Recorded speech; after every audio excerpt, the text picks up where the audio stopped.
మాజీ CM KCR పై Bharatiya Janata Party MP Dharmapuri Arvind hot comments చేశారు. స్కామ్ కోసమే కాళేశ్వరం ప్రాజెక్టు చేపట్టారన్నారు. కల్వకుంట్ల కుటుంబం టెర్రరిస్టుల కన్నా డేంజర్ అన్న అరవింద్ కల్వకుంట్ల కుటుంబంపై సీబీఐ విచారణ జరపాలని డిమాండ్ చేశారు.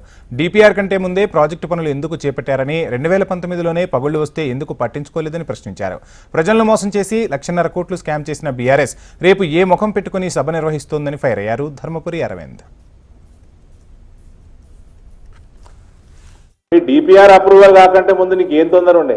అంతగానో పైసలు సంపాదించే తొందర ఏముండే మీకు? ఏ ముఖం పెట్టుకొని రేపు మీటింగ్ పెట్టినో కూడా ఈ కేటీఆర్ చెప్పాలి.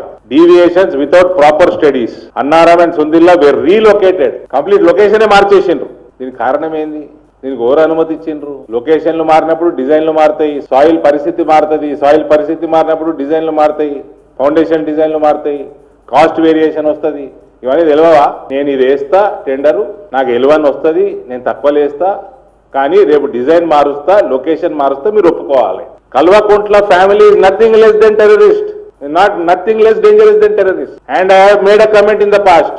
Revant will be far more dangerous than KCR, and he is proving to be so. Kalvakuntla వాళ్ళు ఇల్లు కట్టుకున్నట్టు కట్టిది, ఇది అలా సొంత ఇల్లు కట్టుకున్నట్టు. సొంత ఇల్లు కూడా ఇంత రెక్లెస్ గా కట్టరు. 1,50,000 కోట్ల తెలంగాణ ప్రజల సొమ్ము మింగి దోసుకొని అందులోకెళ్ళి ఖర్చు పెట్టి తెలంగాణ ప్రజలను ఉద్దేశించి మేము ఆల్టర్నేట్ అని చెప్తారు.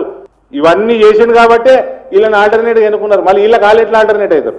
నాకున్న కొద్ది గొప్ప కామన్ సెన్స్ తోటి చెప్తున్న, కంప్లీట్ టెండర్ సిస్టమే స్కామ్. ఇది రైట్ ఫ్రమ్ స్క్రాచ్ ఈ ప్రాజెక్టు స్కామ్ కోసమే టేకప్ చేసిండ్రు.